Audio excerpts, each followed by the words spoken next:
মিছিলের গর্জনে কেঁপে উঠছে শহর, সব দিক থেকে উঠছে একই স্বর। দফা এক, দাবি এক, স্বৈর শাসকের পদত্যাগ। ঢাকার প্রতিটি মোড়, প্রতিটি গলি ভয়হীন মানুষের ঢল। মুঠিবদ্ধ হাতে জ্বলছে প্রতিবাদের আগুন।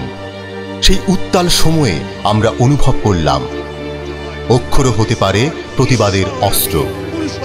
সত্য আমি তাকিয়া তাকিয়া মতিয়া ফিরি, স্বর্গ পাতালে মর্ত আমি উন্মাদ, আমি উন্মাদ। আমি চিনেছি আমারে, আজকে আমার খুলিয়া গিয়াছে সব পার।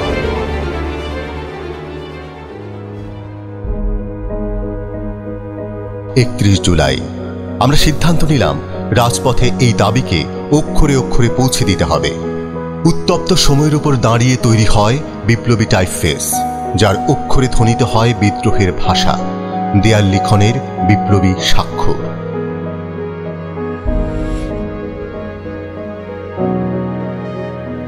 দ্রোহ শুধু একটি ফন্ট নয়, এটি আন্দোলনের কণ্ঠস্বর। ব্যানারের শিরোনাম, পোস্টারের চিৎকার, দেয়ালের গায়ে লেখা শপথ। অভ্যুত্থানের প্রতিটি মুহূর্তে রাজপথ থেকে সোশ্যাল মিডিয়া দ্রোহ ছড়িয়ে পড়েছে স্লোগানে স্লোগানে।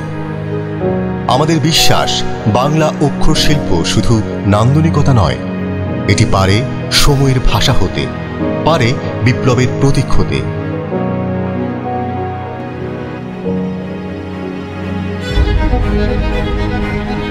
দ্রোহ জয় করল সবার মন, তারই অনুপ্রেরণায় আমাদের যাত্রা। 12টি নতুন টাইপফেস, 12টি বাংলা ফন্ট, বাংলা 12 মাসের নামে। আর জানি, সংখ্যা নয়, প্রয়োজন গুণমানের। এখনো রুচিশীল পরিশীলিত বাংলা ফন্টের অভাব স্পষ্ট। শুদ্ধতা, নান্দনিকতা আর মৌলিক চরিত্র বজায় রেখে বাংলা হরফকে বিশ্বমানের পর্যায়ে তোলা। বাংলা আমাদের ভাষা, আমাদের গর্ব। আমাদের চোখ অভ্যস্ত হয়ে পড়ছে অপরিণত অক্ষরের সাথে, কিন্তু সম্ভাবনা অসীম। প্রযুক্তি দিয়েছে নতুন মঞ্চ, নতুন প্রজন্ম দিয়েছে নতুন দৃষ্টি। এখন সময় রিসার্চ, ডিজাইন, হরফের ব্যাকরণ রক্ষার।